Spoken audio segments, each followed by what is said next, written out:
try drawing Batman, and I am gonna go over just mainly his kind of the bust area, like where it would be if you made a bust of him. It'd be like the upper shoulders and head. I'm gonna do the Bruce Timm version. I usually start with like a box shape, where he's got a very angular chin, especially in the Bruce Timm versions. There's an older and a newer one. The older one is a little less angular than the newer one, but they are basically, they're very similar. They're very, very, very close. Let's start with the box. In the newer version, the ear comes off on the front.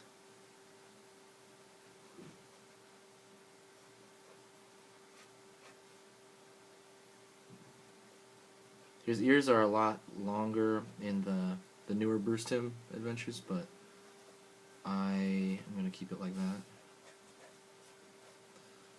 And about below halfway down, his mask is there.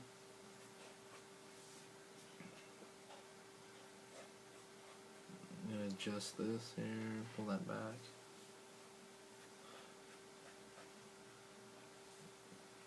Drawing in the side of the face, kind of where the mask ends and this face begins.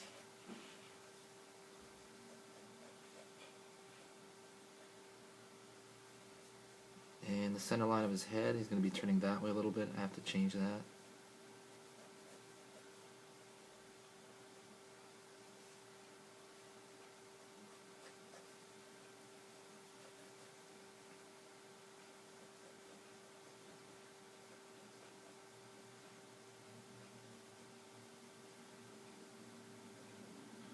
Drawing in around where his eyes are going to be. His eyes are roughly above halfway from the top of the head to the chin. Actually a little bit above. I'm even going to move this down a little bit right here, top of his head.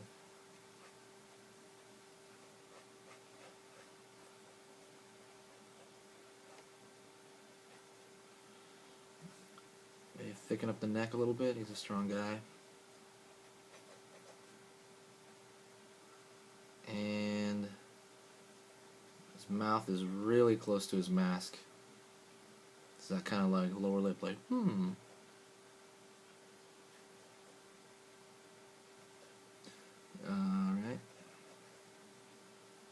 I think his one eye right here is a little too big. It's going back a little too far. And I'm just looking at proportions. He's kind of looking like a cat right now. Catman. So just pulling back proportions. Size a little too big. Around his cheek right there, where it comes, his cheek comes around the side and goes behind his eye there because of that's the way we're looking at it from this side. Brow. I'm looking at this right now, and I'm gonna pull back on the side of his face a little too big. So I'm gonna erase some of this.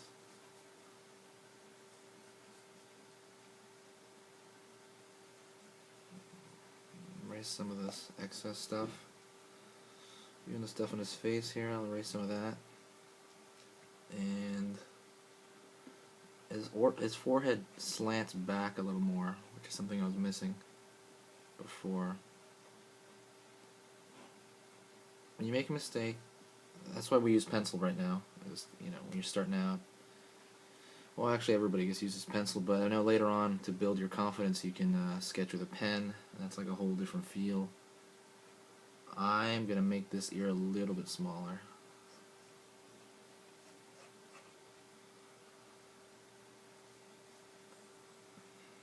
Maybe make that a little bit pointier.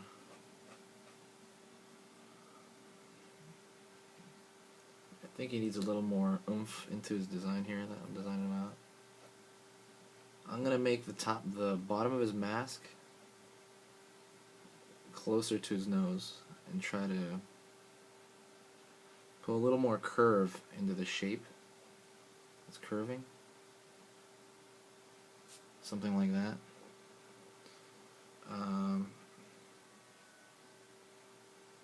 There's other stuff. Look at his chin a little bit more. Now I'm just getting down to little small curves, things like that. Now that I have a general proportion. Let's see here. I think we're ready to ink.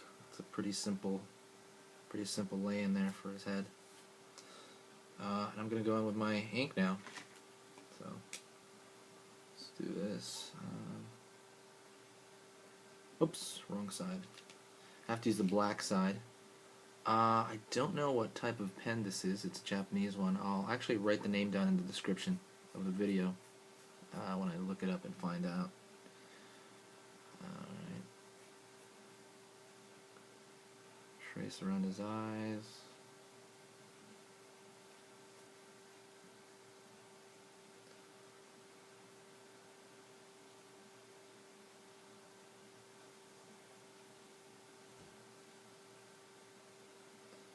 Basically just going down, tracing the lines I put in. It's not a whole lot more than that.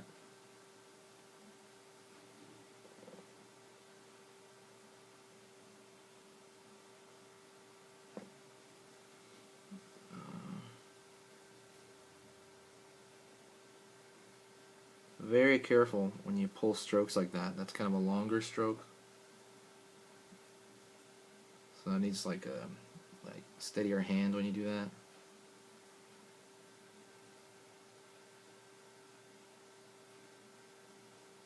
Like I even changed that a little bit. I made that ear a tiny bit longer than in the sketch.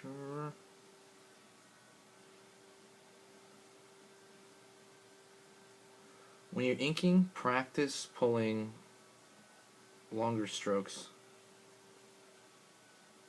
You can't be too shaky. Like I'm a little shaky right now. I just had a Red Bull. But overall, practice your strokes. Make sure they're not too wobbly. Make them as straight, or as in, you know, I believe that's what it's called. Make them look like it was intentional. Everything you did. Even if you make a mistake, make it look like you intentionally made that mistake.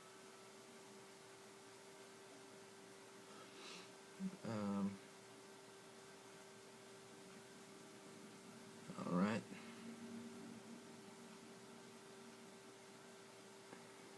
So now let's go in here and I'm going to do some rim lighting.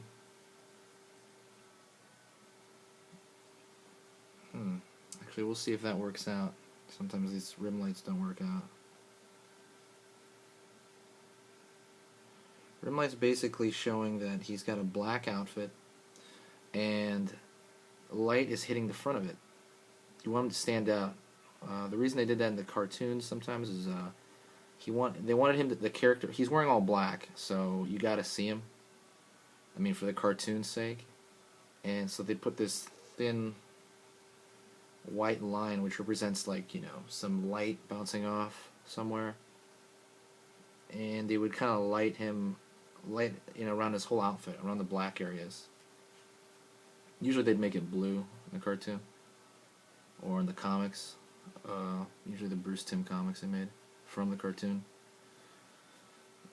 so you can stand out. Right now I'm just gonna basically fill all of this in, so I am gonna do this and I'm gonna speed up the video.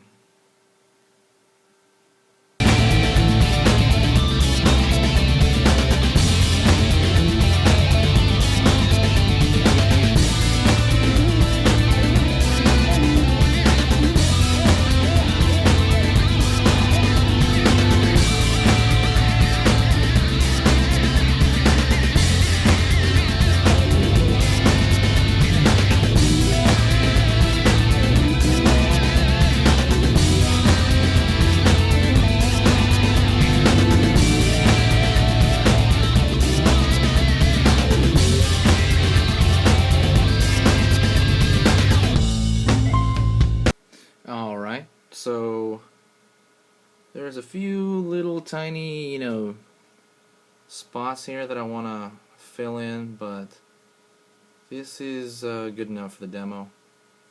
And basically it's a lot of just filling in.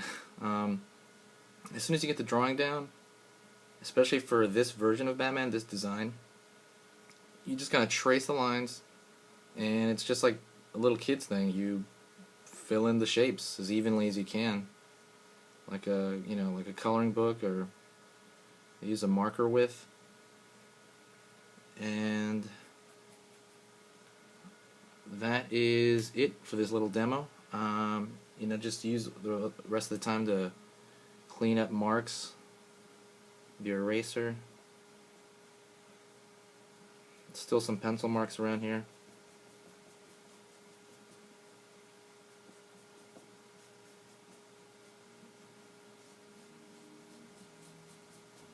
And the light kind of hits him. The light's coming from this end. It's hitting him on the forehead, top of the head, is nicking this ear over here, and it's also touching his shoulder. His chin causes a cast shadow back there. And alright, that's it for this demo. Thanks.